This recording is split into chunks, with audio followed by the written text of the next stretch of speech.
Hi everyone, welcome back to my YouTube channel. आप देख रहे हैं हमारा चैनल पेपर हैकर। तो आज का जो हमारा टॉपिक रहने वाला है वीएससी फर्स्ट ईयर वालों का जूलॉजी का थर्ड पेपर है, जिसमें इम्पोर्टेंट है लिंग संलग्न वंशागति क्या है। ठीक है, क्वेश्चन है लिंग संलग्न वंशागति क्या है, मनुष्य या ड्रोसोफिला के संदर्भ में इस परिघटना की विवेचना कीजिए। तो सबसे पहले ये क्वेश्चन आता है कि लिंग संलग्न वंशागति का गुणसूत्री आधार, यानी लिंग संलग्न जो वंशागति है इसका गुणसूत्री आधार क्या है।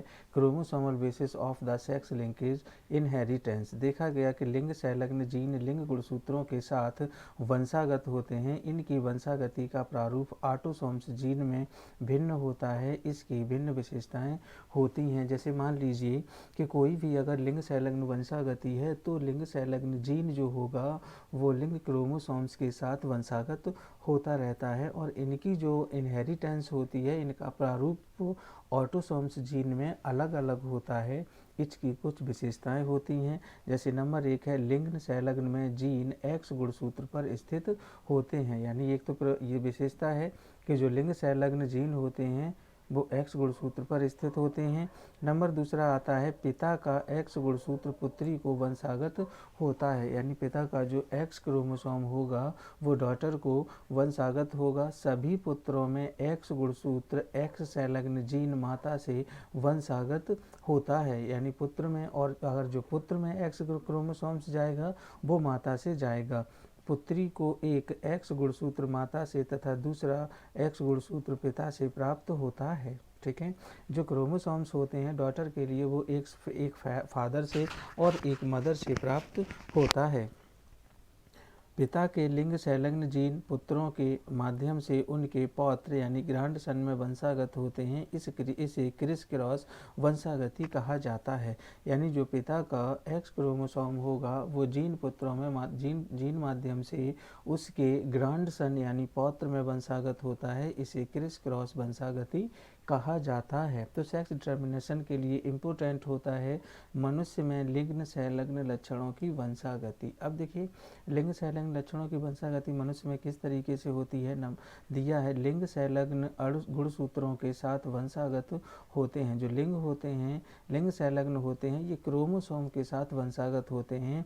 इनकी वंशागति का प्रारूप ऑटोसोम्स जीन के जीन से अलग होता है, और लिंग संलग्न जीन की वंशागति की निम्न विशेषताएं होती हैं। नंबर 1 है सहलग्न लक्षण, यानी इनहेरिटेंस ऑफ सेक्स लिंकेज।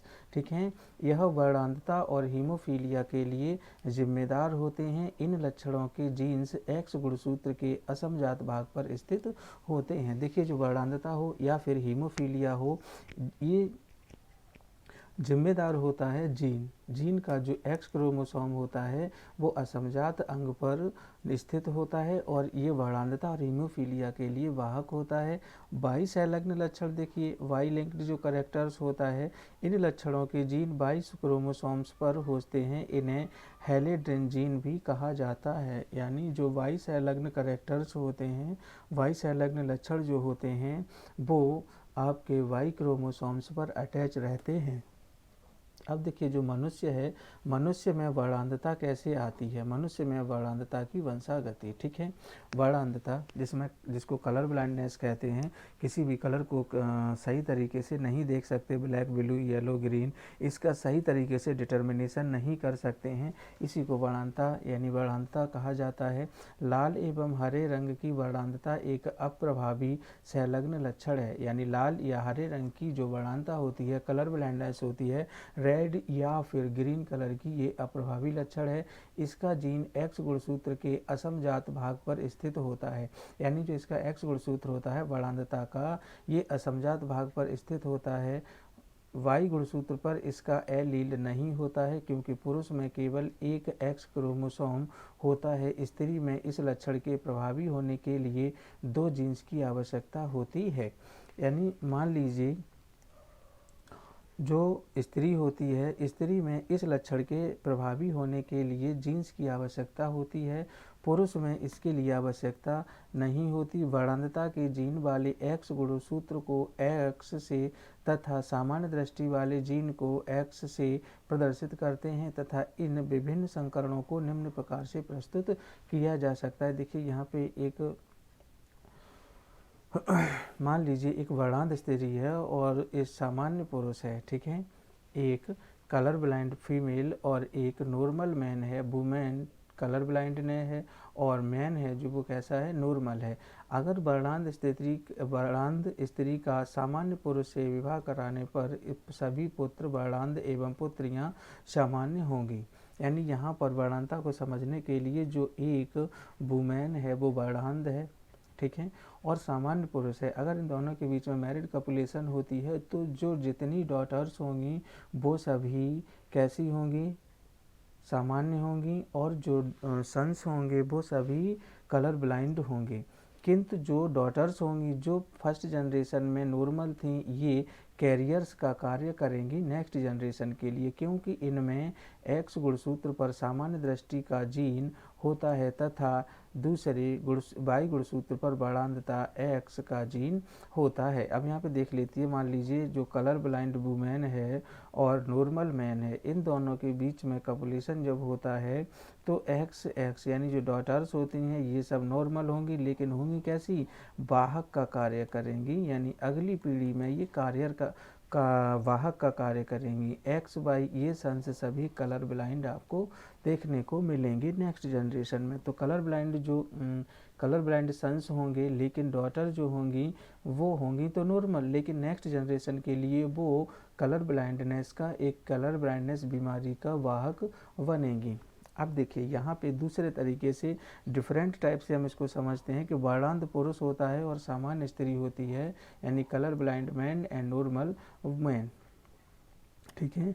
तो कलर ब्लाइंड मैन और नॉर्मल वुमेन, सॉरी यहाँ पे वुमेन लिखना है, कलर ब्लाइंड वुमेन, ठीक है। वर्णांध पुरुष का मैरिड अगर किसी सामान्य स्त्री से कराया जाए तो सभी संतान पुत्र एवं पुत्रियां सामान्य दृष्टि वाली होंगी। मान लीजिए अगर एक कलर ब्लाइंड मेल है और अगर उसकी मैरिड किसी नॉर्मल फीमेल से कराई जाती है तो उसकी जो जनरेशन होगी, डॉटर और सन्स, वो सभी नॉर्मल होंगे। देखिए डॉटर्स जो होंगी, यानी ये कलर ब्लाइंड मैन है और ये नॉर्मल वुमेन है, तो यहाँ पे सभी डॉटर्स जो होंगी नॉर्मल होंगी, लेकिन कैरियर्स होंगी, और सन होंगे वो सभी कैसे होंगे, नॉर्मल होंगे। हम अगर यहाँ पे बात करते हैं वाहक स्त्री एवं सामान्य पुरुष की, यानी जो स्त्री होगी वो इस कलर ब्लाइंडनेस डिसीज की वाहक होगी, और मनुष्य कैसा होगा, मनुष्य होगा वो नॉर्मल होगा, ठीक है। तो बात करते हैं, वाहक स्त्री का सामान्य पुरुष से विवाह करने पर उसकी सभी पुत्रियां तो सामान्य होंगी, किंतु 50% पुत्र वर्णांध हो सकते हैं। अगर कोई फीमेल जो है इस कलर ब्लाइंडनेस डिसीज की वाहक है, तो अगर वो किसी नॉर्मल मैन से मैरिड करता है तो उसकी जो डॉटर्स होंगी वो सभी सामान्य होंगी, लेकिन 50% चांसेस होते हैं कि उसके जो मेल होंगे वो कलर ब्लाइंड होंगे, ठीक है। अब देखिए यहाँ पे दिया गया है कैरियर वुमेन, यानी एक वाहक स्त्री है जो वर्णांधता के लिए जिम्मेदार है, और एक नॉर्मल मैन है, ठीक है। अगर इन दोनों का कपुलेशन होता है, मैरिड होती है, तो आपकी जो नॉर्मल तो होंगी, डॉटर्स जो होंगी वो नॉर्मल होंगी लेकिन वाहक होंगी। यहाँ पे ये भी नॉर्मल डॉटर होंगी, नॉर्मल सन होंगे, और कुछ कलर ब्लाइंड सन भी होंगी, यानी कलर ब्लाइंड सन अराउंड 50% होते हैं। जो मनुष्य होता है इसमें हीमोफीलिया की जो वंशागति होती है, इसको समझने के लिए देखिए एक एग्जाम्पल आपको दिया गया है यहाँ पे कि हीमोफीलियोसिस एक लिग्न संलग्न अप्रभावी लक्षण है। इसका जीन एक्स क्रोमोसोम पर स्थित होता है।